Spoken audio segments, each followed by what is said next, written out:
ناظرین کی خدمت میں سلام و آداب. آپ دیکھ رہے ہیں وائس آف لدا اور شعبان کی 29 تاریخ. آج کی تازہ ترین خبروں کے ساتھ میں سید ہاشم رضوی حاضر خدمت ہوں. ناظرین سے گزارش ہے کہ بر وقت ویڈیو پانے کے لیے ہمارے چینل کو سبسکرائب کریں. خبریں آخر تک ضرور دیکھیں. آخر میں ہے آپ کے لیے ایک سوال. آپ دیکھ رہے ہیں آپ کا پسندیدہ news channel voice of Ladakh.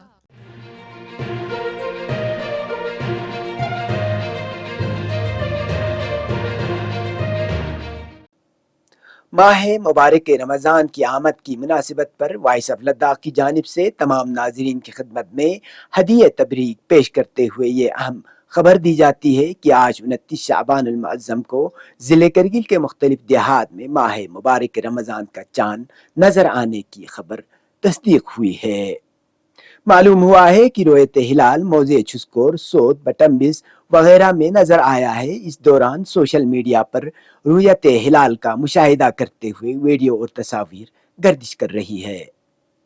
دریں اثنا ہم نے امام خمینی میموریل ٹرسٹ کرگل اور انجمن جمعیت العلماء اثنا عشریہ کرگل کے مسئولین سے اس خبر کی تصدیق کے لیے رابطہ کیا، جس پر دونوں اداروں کے علماء کرام نے رویت ہلال ہونے کی تصدیق کی. اس لیے کل بروز منگلوار 12 مارچ کو ماہ مبارک رمضان کی پہلی تاریخ مقرر ہوئی ہے.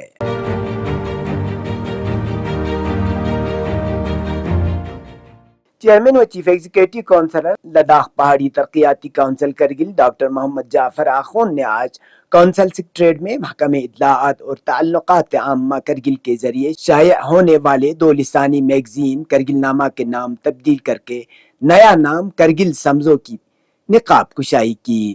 اس موقع پر ایگزیکٹو کونسلر انفارمیشن پنچوکٹاشی، ڈپٹی کمشنر کرگل شری کان بالا صاحب سوسے، joint director information Ladakh Imtiaz Kacho, assistant director information Murtaza Ali, assistant commissioner development سابقہ اے ڈی انفارمیشن پدما امو کے علاوہ محکمے کے دیگر افسران اور عملے موجود تھے. تقریب کے دوران سی سی نے D I P R Kargil کو 2 لسانی میگزین کا نام بدل کر کرگل سمزو رکھنے پر مبارکباد دی. انہوں نے میگزین میں عوامی مسائل کو اجاگر کرنے کی اہمیت پر زور دیا اور ایک کالم ان سیاسی شخصیات کے نام کرنے کا مشورہ دیا جنہوں نے معاشرے میں اہم کردار ادا کیا ہے. انہوں نے میڈیا کو جمہوریت کا چوتھا ستون قرار دیتے ہوئے مجموعی ترقی میں پرنٹ اور الیکٹرانک میڈیا کے کردار پر بھی روشنی ڈالی. Joint director information Ladakh Imtiaz کاچو نے میگزین کی ضرورت و اہمیت پر روشنی ڈالی. انہوں نے میگزین کا نام تبدیل کرنے کے سلسلے میں اسسٹنٹ ڈائریکٹر انفارمیشن کی کوششوں میں تعاون اور تال میل کے لیے ہل کونسل، ڈی سی کرگل وغیرہ کا شکریہ ادا کیا.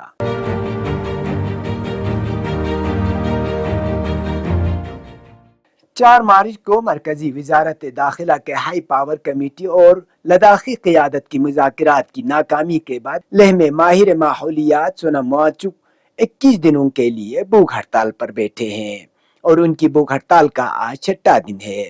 ان کی حمایت اور یکجہتی کے لیے لداخ بھر سے لوگ ان کے ساتھ جڑ رہے ہیں. ادھر ملک کے راجدھانی نئی دلی میں موجود لداخی طلباء و طالبات نے سونم وانگچک کے حمایت میں ہڑتال کرنے کا اعلان کیا ہے. یاد رہے کرگل ڈیموکریٹک الائنس اور اپیکس باڈی لیہ کے رہنماؤں نے مرکزی وزارت داخلہ کے ساتھ لداخ کے مسائل کو لے کر کئی دور کی بات چیت کی اور آخری بار 4 مارچ کو نئی دلی میں منعقد ہوئی جو ناکام رہی.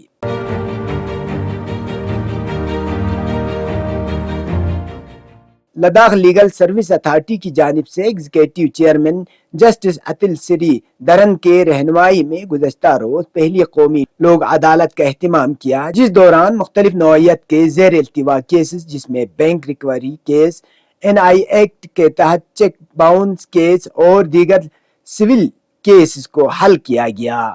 یو ٹی لداخ کے مختلف عدالتوں میں دن بھر جاری رہنے والی قومی لوک عدالت کے دوران 12 بینچوں کے ذریعے کل 724 مقدمات کی سماعت کی گئی، جن میں سے 461 مقدمات کو حل کیا گیا. مزید برآں 23,12,696 روپے کی رقم بطور تصفیہ وصول کی گئی، جن میں فوجداری، بی ایس این ایل بلوں، زمین کے معاملات، ٹریفک چالان اور بینک کی وصولی کے معاملات شامل ہیں.